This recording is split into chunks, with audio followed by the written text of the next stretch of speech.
Pakistani terrorist and Jaish-e-Mohammed commander Ilyas Kashmiri, in his naivety or plain stupidity, has exposed the lies of the Pakistani establishment. When India struck Pakistani terrorist bases during its Operation Sindoor, Pakistan, as always, cried wolf and blamed India of attacking civilians. But now, Ilyas Kashmiri, a senior commander of terrorist outfit Jaish-e-Mohammed, has himself admitted in a speech that the terrorist organization lost many of its cadre during India's attack.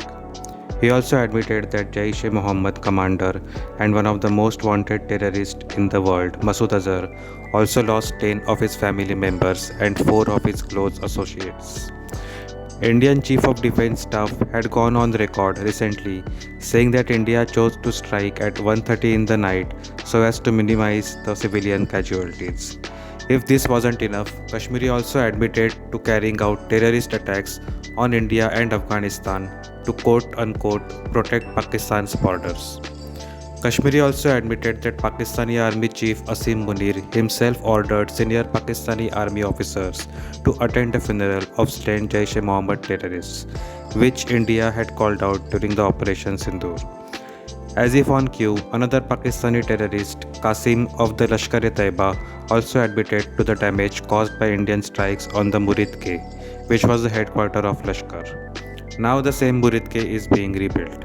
It is believed that funds meant for flood relief in Pakistan are being siphoned off to build a new base for terrorists. It has been learned that both Jaish-e-Mohammed and Lashkar-e-Taiba have started recruitment drives on a large scale after losing large number of terrorists during India's Operation Sindoor. India on its part has made it clear to Pakistan that the Operation Sindoor is only paused and can be restarted again at any point if the Pakistani side dares to carry out any misadventure. Of late, the lines between Pakistani Army and Pakistani terrorists have been blurring very fast, especially after General Asim Munir took over the mantle of the Pakistani Army. Many Pakistani acting or retired army personnel have later joined one of the terrorist outfits to carry out attacks on India. For example, in the recent Pahalgam terrorist attack, the mastermind of the attack and one of the 3 terrorists later eliminated in Operation Mahadev was a former commando of Pakistani Army's elite SSG unit. Also during Operation Sindoor, when India had initially targeted only the terrorist training centers in POK and Pakistan, it was the Pakistani Army which had retaliated in return. Although India had very categorically said that it was going after the terrorists and not after the Pakistani Army. Pakistani Army, by sending senior personnel to the funeral of terrorists and initiating attacks against India, proved that the Pakistani Army and terrorists are are in bed with each other. Later, the Pakistani Army had to pay a very heavy price for daring to attack India and lost 11 of its air bases and multiple military assets and personnel in India's retaliation.